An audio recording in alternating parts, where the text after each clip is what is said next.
అమ్మా ఎంతంత బలం ఉన్న వాళ్ళు సుగ్రీవుడి దగ్గర ఉన్నారమ్మా. నాతో సమానమైన బలం ఉన్న వాళ్ళు ఉన్నారు, నాకన్నా అధికమైన బలం ఉన్న వాళ్ళు ఉన్నారు, తప్ప నాకన్నా తక్కువ బలం ఉన్నవాడు ఇంకా సుగ్రీవుడి దగ్గర లేడమ్మా.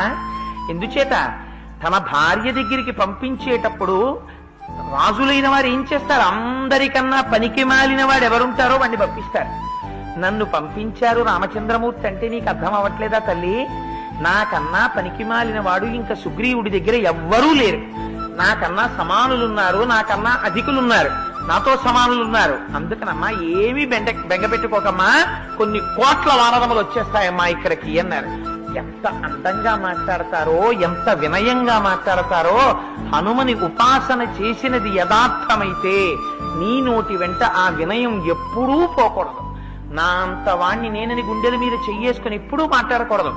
ఆ వినయం, ఆ విధేయత నువ్వు నిలబెట్టుకోవాలి తప్ప. అవునమ్మా నిజమేనమ్మా, చాలా మంది ఆ ఒడ్డు నుండి పేరు, నేను ఒక్కడనే వచ్చానమ్మా, ఎవరు వస్తారమ్మా, ఏమో చూద్దాంలేమ్మా, నేను ట్రై చేస్తాను అంటే హనుమ గురించి ఇవ్వాలి ఇంత గొప్పగా చెప్పుకుంటామా? శ్రీరామదూతం శిరసాన్నమామి అంటావా? అమ్మ దర్శనం ఇస్తుందా?